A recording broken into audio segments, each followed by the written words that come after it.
Bonsoir tout le monde, parce que pour moi, il est 18h30 le soir et on est aujourd'hui le 3 janvier 2023. Alors, j'aimerais souhaiter à chacune d'entre vous une bonne et heureuse année. Que vraiment Dieu puisse vous aider à passer au travers de l'année 2023. Sondez les Écritures, rapprochez-vous de plus en plus de Jésus-Christ, lisez les promesses de Dieu qui sont écrites dans la Bible, parce que ce sont des promesses qui s'appliquent encore pour nous aujourd'hui. Et vous savez, 2023, ce sera pas une année facile, ça je peux vous le dire. Et voyez-vous, on vient de sortir d'une pandémie et il y a quelque temps, avant que tout ça arrive, j'avais même prédit qu'après cette pandémie-là, il y aurait un autre phénomène qui se passerait, c'est que les gens commenceraient à avoir des pustules partout sur le corps. Et c'est ce qu'on a vu d'ailleurs avec la maladie du singe. Donc, il y a des choses qui s'en viennent et que ça sera pas drôle. On pense qu'on en est sorti, mais malheureusement, j'aimerais bien vous dire que tout va bien aller, ça va être beau, etc., etc. Mais je me ferais faux prophète à ce moment-là, où et même il y en a qui vont dire, ah ben, elle prophétise du malheur, elle dit du malheur, c'est un prophète de malheur. Non, pas du tout. Je ne suis pas un prophète de malheur, je ne suis pas non plus un médium, un voyant, ou appelez ça comme vous voulez.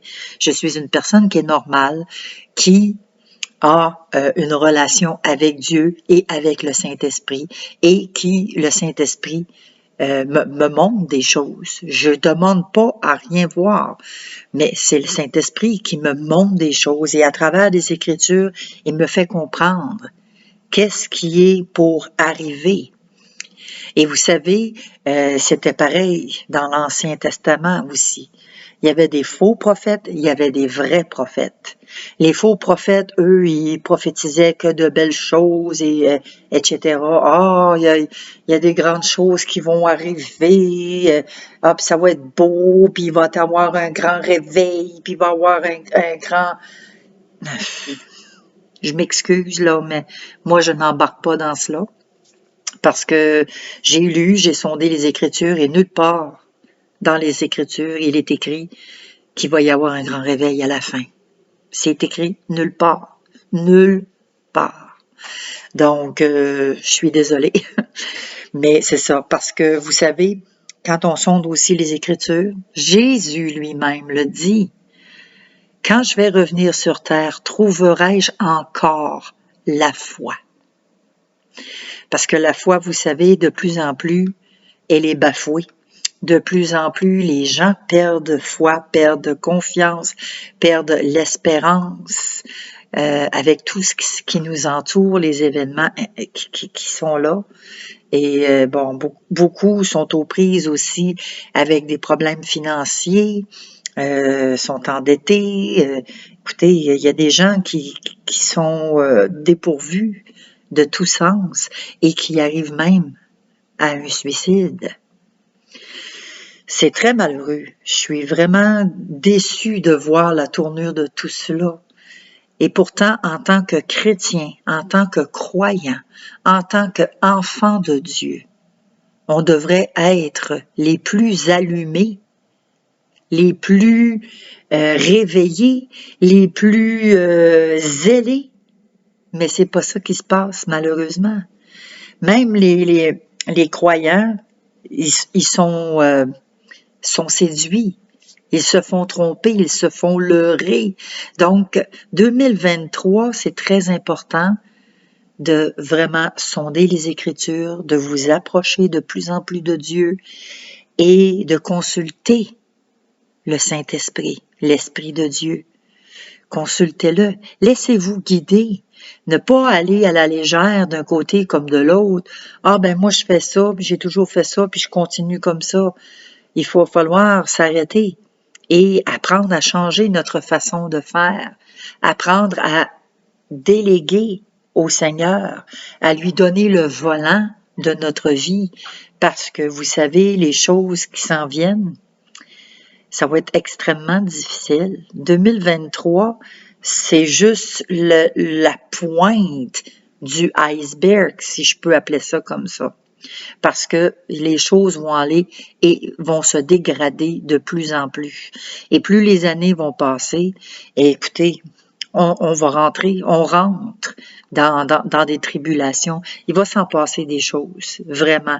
Et ce que Dieu veut, c'est qu'on s'accroche à lui de plus en plus, qu'on ne regarde pas aux événements, qu'on ne regarde pas à ce qui se passe, qu'on arrête d'avoir peur, puis qu'on arrête d'écouter toutes les nouvelles que l'on a et qu'on concentre toutes nos pensées, toute notre être et notre âme sur Jésus-Christ.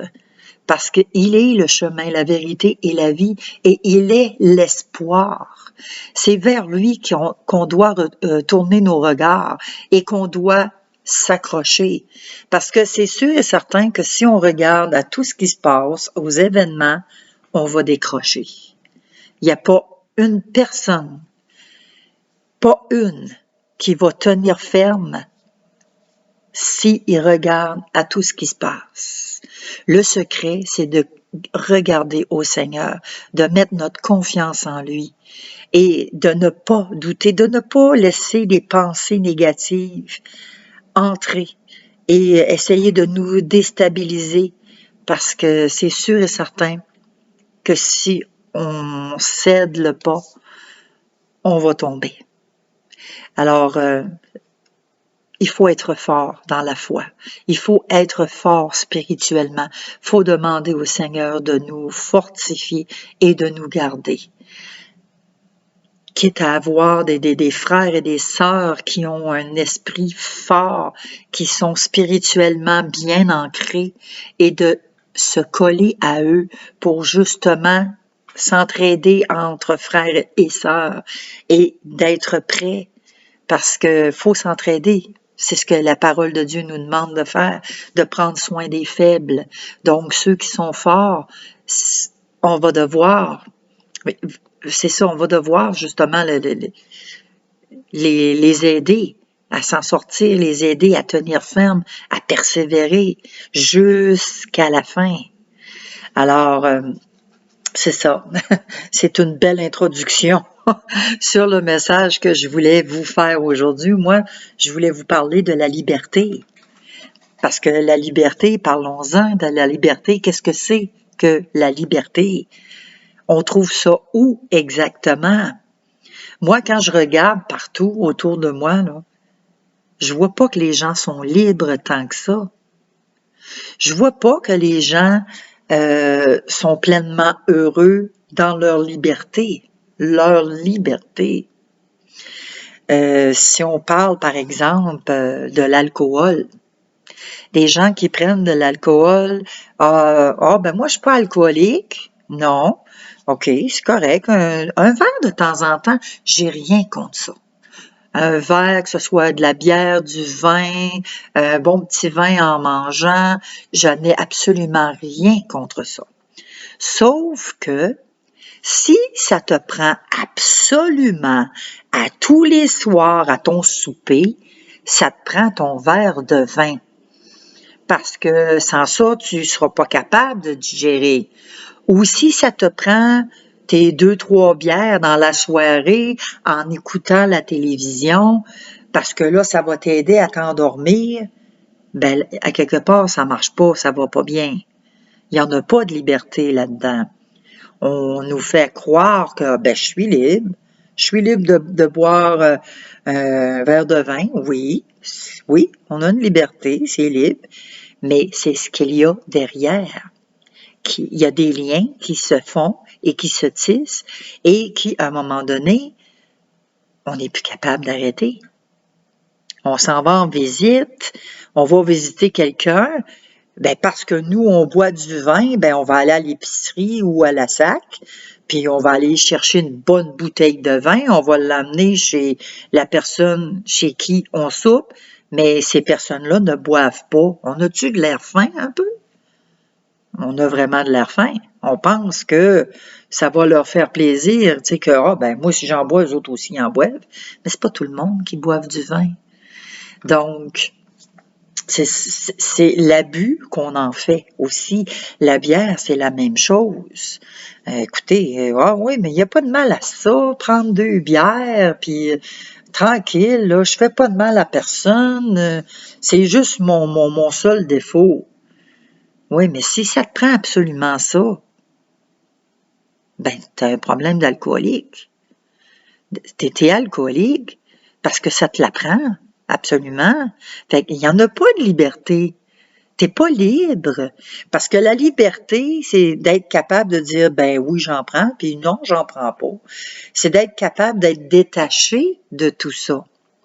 C'est comme, c'est quelqu'un vraiment qui est vraiment, mais vraiment alcoolique chronique, qu'il boit du matin jusqu'au soir. Ah, moi, je suis capable d'arrêter de boire n'importe quand. Ben, une personne qui est alcoolique, vraiment chronique, elle sera pas capable d'arrêter de boire pendant 2 heures, 3 heures, parce qu'elle va se mettre à trembler. Puis ça lui prend de la boisson absolument.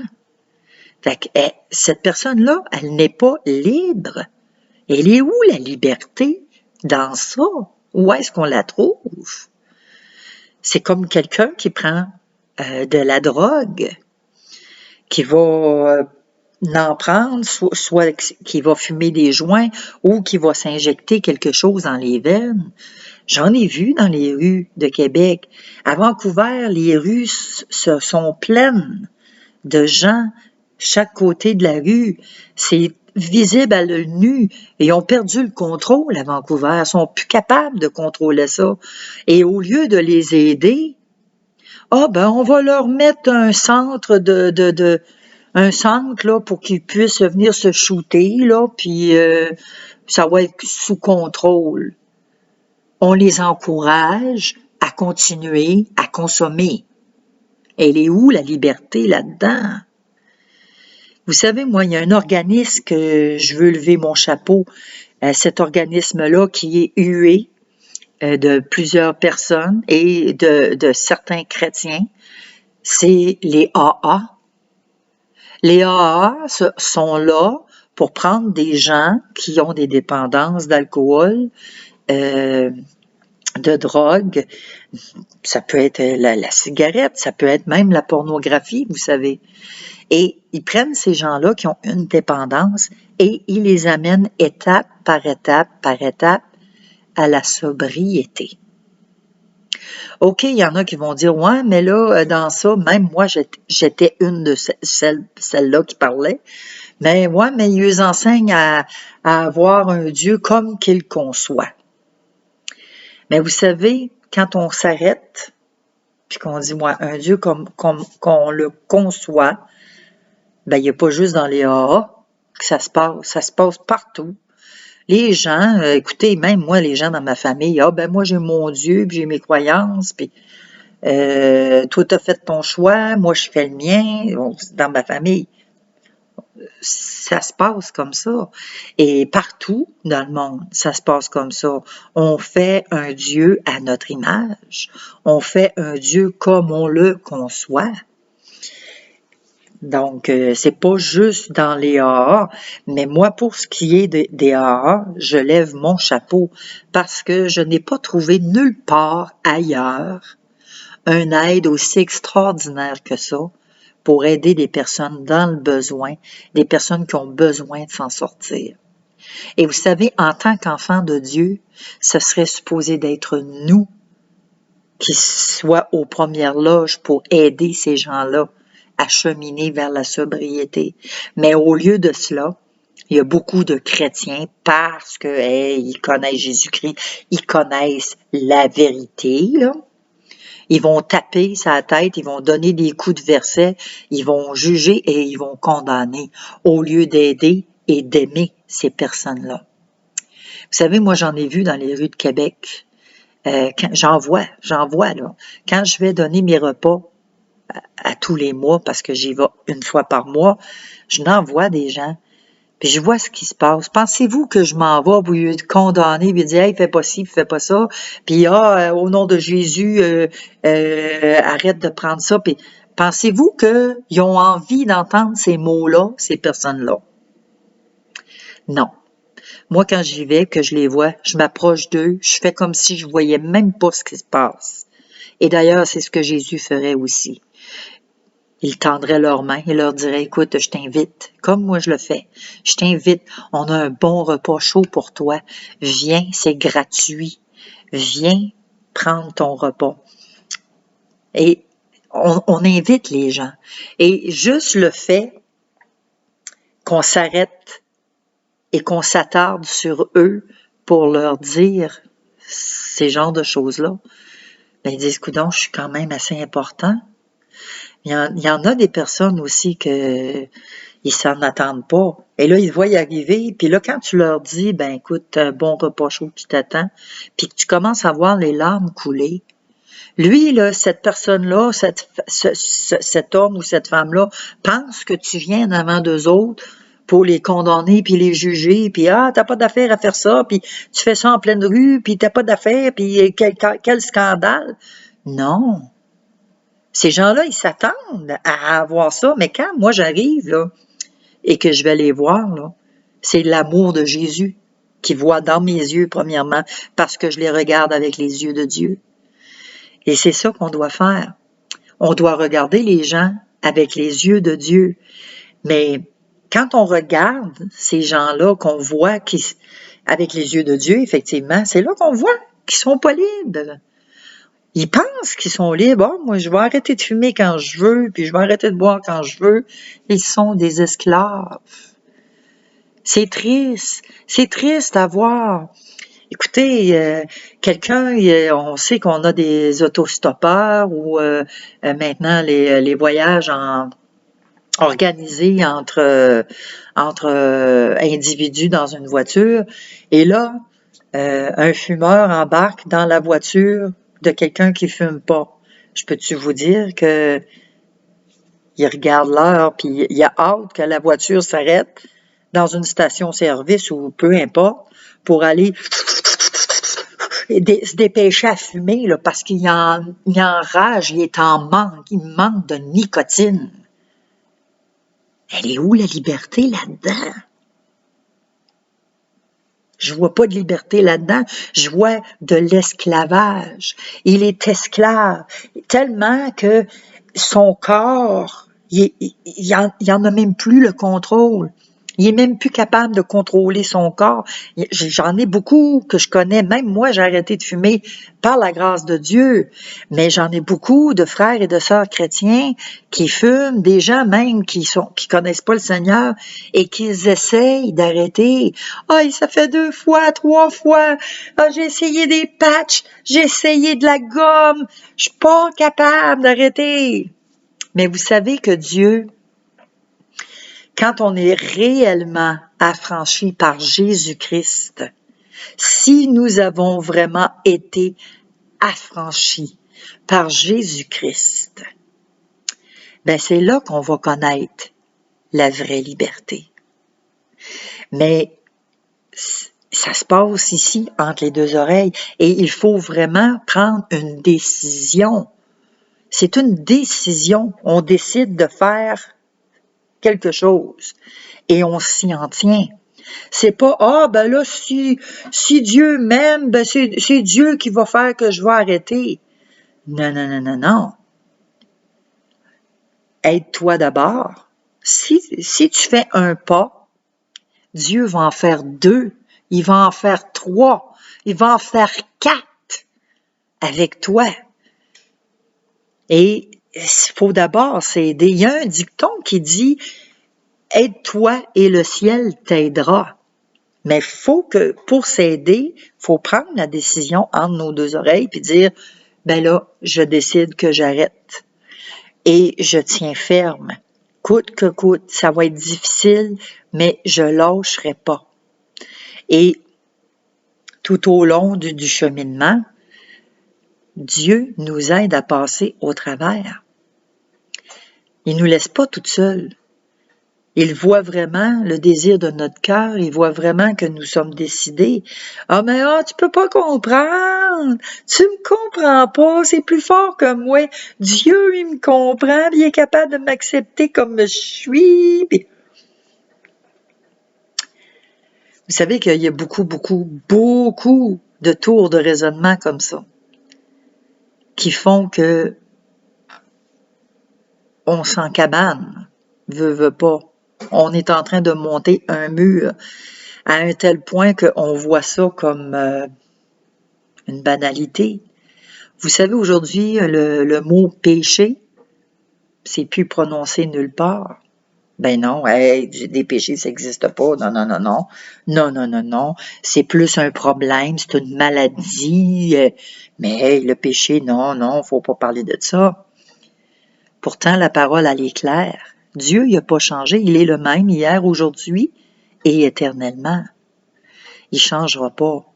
Alors, pour connaître la vraie liberté, il faut s'abandonner à Dieu, s'abandonner à Jésus-Christ, lui remettre nos fardeaux, prendre des décisions et de s'en tenir aux décisions, de pas retourner de bord comme la femme de Lot a le fait, parce que quand que Lot a été visité par les anges de Dieu en lui disant « Tu vas quitter la ville de Sodome », quitte la ville, puis regarde pas en arrière, prends tes filles, ta femme, puis va-t'en, mais regarde pas derrière. La femme de Lot, elle a regardé en arrière, parce qu'elle avait des regrets, ou parce que, probablement peut-être qu'elle aussi, elle pratiquait des choses abominables dans cette ville-là, et elle a été transformée en statue de sel. Parce que son cœur était là et non, son cœur n'était pas tourné vers Dieu. Il faut vraiment avoir les yeux rivés sur le Seigneur. Il faut se sonder nous-mêmes, sonder les Écritures, dire, regarde Seigneur, sonde-moi là. Regarde là, si moi là, je suis de travers, si je suis pas sur la bonne voie, si je pense pas correct, si Seigneur, aide-moi à voir clair. Pensez-vous pas qu'il nous aidera pas?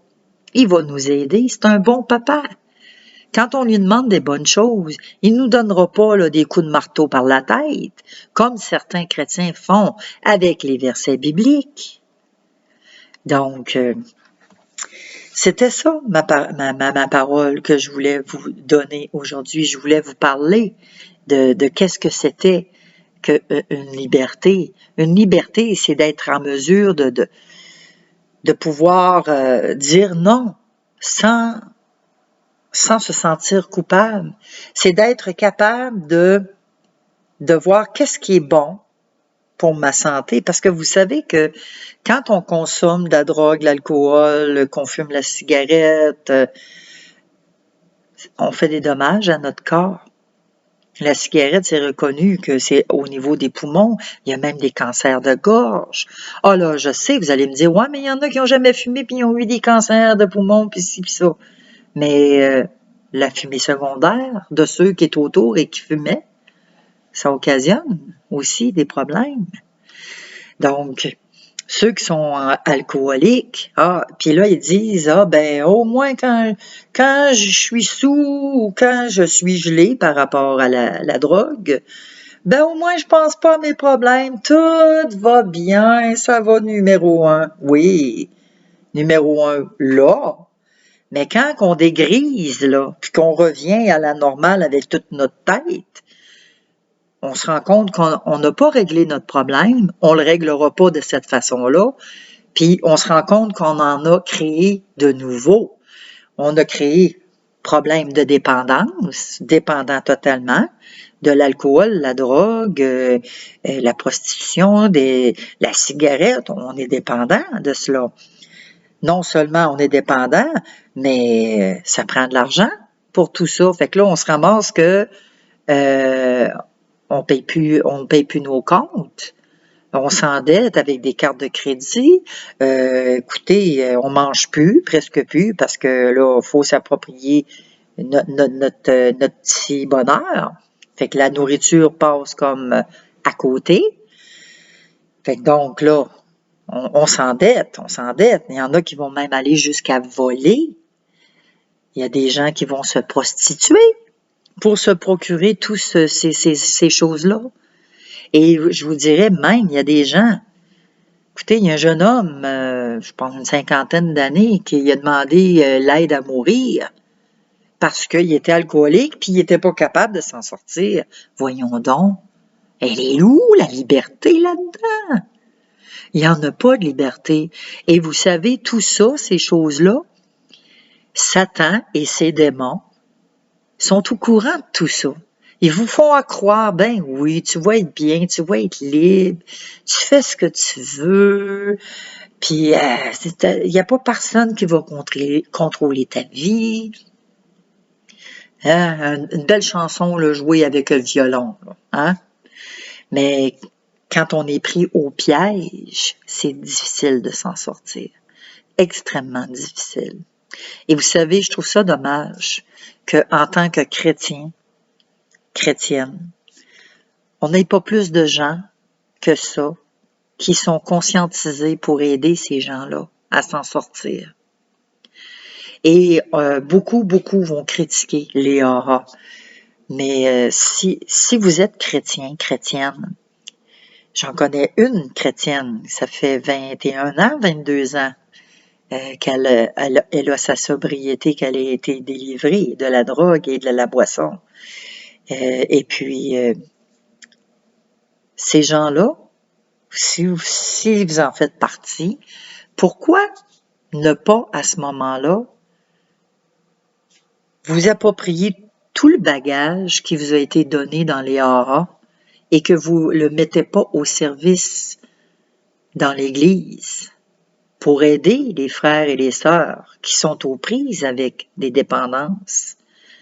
En plus d'avoir le Seigneur avec nous, d'avoir le Saint-Esprit pour nous guider, plus l'outil des AA, imaginez-vous, est-ce que vous seriez en mesure d'imaginer le nombre de gens en qui on viendrait en aide?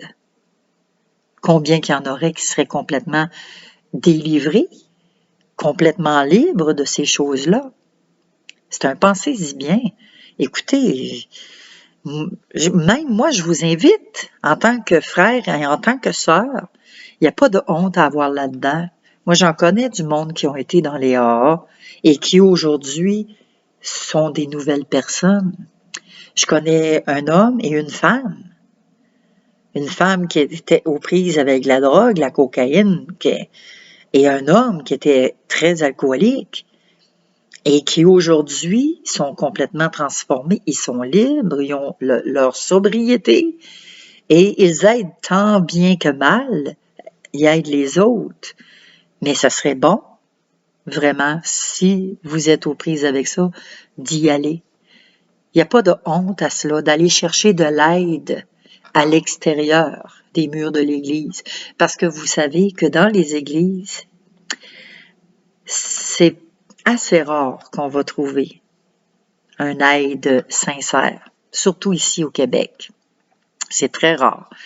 Et je vous dirais que aller chercher de l'aide comme ça dans la côté, par après, quand vous en êtes sorti, ben c'est là que vous vous rendez compte que si Dieu n'avait pas placé les gens comme les AA, il les avait pas placés là, sur terre, pour aider, vous seriez encore dans votre dépendance. Donc, je vous souhaite à tous la liberté en 2023. Vraiment, une vraie liberté. Et les prochaines vidéos qu'on va faire, c'est intéressant, je suis en train de lire un livre extraordinaire. Le livre, je l'avais lu en 98 à la première édition qui avait été imprimée. Et je pourrais vous dire que là, je suis en train de le relire avec tout le bagage que j'ai au niveau spirituel. Je suis plus en mesure de comprendre les abus spirituels. Parce qu'il y a des pouvoirs d'abus spirituels qui ont été faits sur des frères et des sœurs dans toutes les assemblées. Que ce soit catholique, que ce soit baptiste, pentecôtiste, que ce soit anglicane, nommez-les toutes. Il y a eu des abus de pouvoir spirituel, et ça l'a fait beaucoup, beaucoup, beaucoup de ravages. Je vous en dis pas plus. Ça sera les sujets à suivre. Je vais avoir plusieurs capsules pour ce sujet-là dans les prochains mois qui vont venir. Sur ce, bonne et heureuse année encore et que Dieu vous bénisse. Bye bye.